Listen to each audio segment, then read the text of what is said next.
Welcome back, everybody. As you can see on the screen, UFC 305 takes place tomorrow. By the time you are seeing this video, it is currently Wednesday as I am recording this. Obviously, you guys already know the drill. I'm going to be running through this main card, breaking the fights down, and making my picks. So without further ado, let's get right into it. First fight, Li Jingliang and Carlos. I'm going to be picking Carlos to win this fight by KO TKO. Now, here's my thing, all right? The fighting nerds are absolutely on fire right now. You look at Gene Silva, Cal Barajo, Mauricio Ruffy, and Carlos. I picked Charles Radke to win when him and Carlos fought last fight, and he knocked him out in what? First round, end of the first round with a knee right up the middle. Or it might have been beginning of the first round. With a knee, just beautifully timed knee right up the middle. And the Leech has had such a long layoff that I just can't see him coming back and snuffing out the fire that is Carlos. You know, Carlos is, I think this is only his third or fourth fight in the UFC.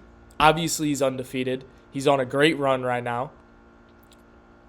I just don't see the Leech offering Carlos anything that's going to potentially slow him down. I think Carlos is going to have his way, and I could see a round 2 or 3 KO TKO. If not, Carlos is going to win by decision.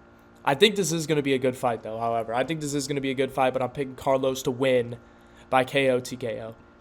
Next up, Tai Tuivasa and the fraud checker, Jairzinho Rozenstruik, okay?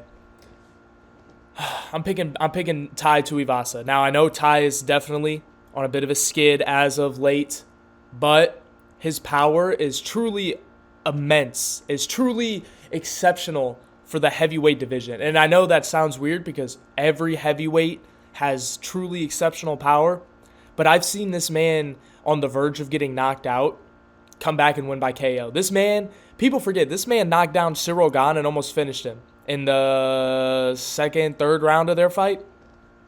Yes, he ended up losing, but he still put up a great fight. He's a warrior, and he has some insane power. I just don't think Jairzinho Rozenstruik is capable of really putting Tai Tuivasa's lights out. I don't think he is. I think Tai Tuivasa is going to find Jairzinho's chin first, and I think that's how it's going to end. I could see a round 1, round 2 KO for Tai Tuivasa. So I'll pick a Tai Tuivasa by KO. You know, the Blobsters are back at it again here. Next up, Mateusz Gamrot and Dan Hooker. I'm picking Mateusz Gamrot to win this by fluky decision. Okay? No, I think he's going to obviously, coast past Dan Hooker. Dan Hooker is obviously a warrior, right? He broke his orbital bone in his last fight. I think that was against Jalen Turner, if I'm not mistaken. Got kicked in the face and still came back and won. But yeah, I just don't think Dan Hooker's grappling is on the same level as Mateusz Gamrot. I can just see Gamrot taking him down, holding him down, smudging him, if you will. Rest in peace, Lucas Tracy's going to be smudging him on the canvas.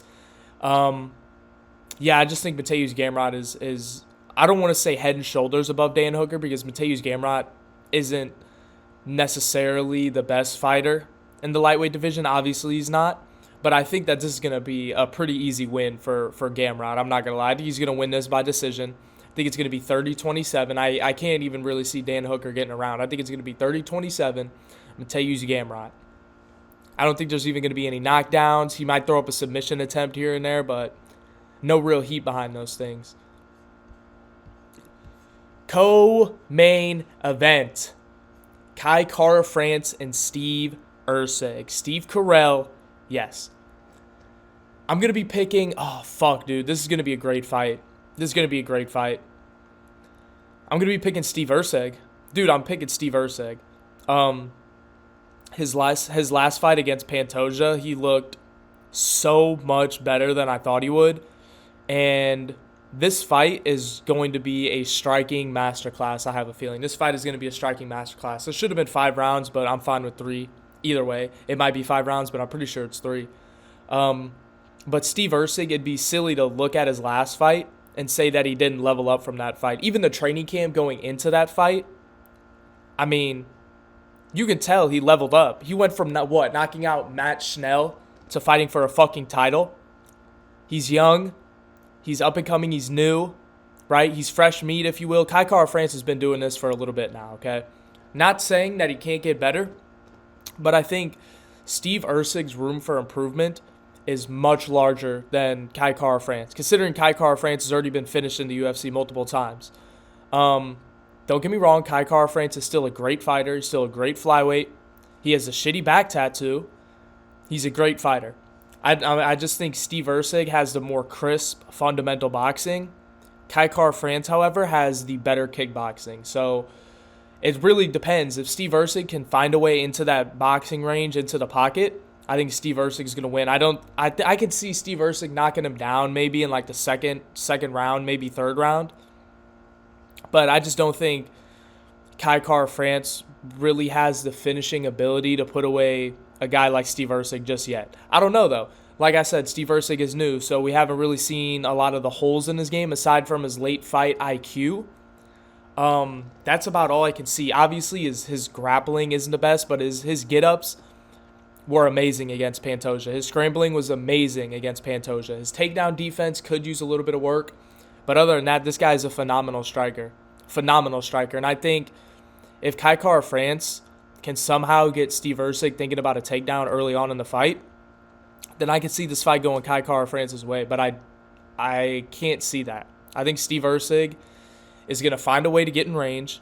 He's going to catch him with some hooks, catch him with some jabs. He's going to keep look at these guys' reaches right here, just side by side. Steve Erceg is a much longer and lankier fighter than Kai Kara France. Obviously, his gas tank is improved. I mean, like I said in my last video, when you look at like high-level fights like this, you can always see the trajectory. Not that Kai Kara France isn't on an upward trajectory, because he is. He has yet to fight for an undisputed title. That doesn't mean that he's a bad fighter. Like I said, he's definitely on an upward trajectory, but it just seems like Steve Erceg is on a steeper upward trajectory, if you will. Seems like he's going up a little bit steeper. Yeah. So, with that being said, I think Steve Erceg has more skills to polish and more room for improvement, and I think he's going to make the most of that, and I'm picking Steve Erceg to win by a decision. I think he's going to win by decision, but I think it's going to be a great fight either way. Next up, the main event. Now, if you would have asked me who I had winning this fight 2 weeks ago, I would have said DDP without a shout of a doubt. I would have said Dricus du Plessis. But the more I've been thinking about it, and the more highlights I've been seeing of Izzy, and the more videos, the more fights I've been watching, I think Izzy is going to... Now, it stands true that if Izzy is going to get a finish, it's going to be within the first 2 rounds. If it goes outside of the second round, no, honestly, I could see Izzy finishing Dricus in the 3rd round in this fight. But if it goes outside the 3rd round, so if it goes into those championship rounds, if Izzy isn't up 3-0 at the start of the 4th round, I think it's Dricus' fight to lose. Obviously, his cardio was scrutinized early in his career because he could only, breathe out of one nostril in his nose. He got nose surgery, nose reconstruction surgery, so his cardio is looking fantastic. His last fight against Sean Strickland, Dricus' last fight against Sean Strickland, his cardio was noticeably better. It was noticeably better. And obviously we know Izzy has great cardio, but Dricus' key to winning this fight is to take Izzy down, potentially sub him, ground and pound, control time. Because if this fight stays standing, Izzy's going to knock him out in the first 3 rounds. And everybody loves the dog Izzy. I'm not going to lie. I am a proud Israel Adesanya hater, but he's entertaining. I'd be lying to you if I said I wasn't excited for this fight. I'd be lying to you if I said that I wasn't excited. I'd be lying to you if I said I wasn't excited for this press conference. Israel Adesanya is an attraction for the UFC. He's a flashy fighter. He's an entertaining fighter within the first 3 rounds. Yeah, I mean, and contender Izzy is different, right? Last time he was a contender, knocked out Alex Pereira cold. which is just absolutely unfortunate. But that win is aging extremely well. It's aging like wine. And then the time before that, fought Whitaker. What? KO'd him in the second round? TKO'd him in the second round? So contender Izzy is different, but it really comes down to, does he still have that hunger? Does he still have that fire in him? Because the whole build-up to the Pereira fight, he was like, I found that hunger again. I have that fire. I have that beast in me. I have that dog mentality, if you will.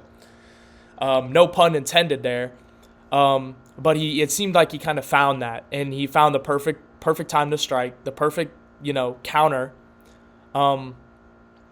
But if Izzy can, and Izzy's grappling is low-key underrated. It's low-key underrated, but he did get took down by Alex Pereira.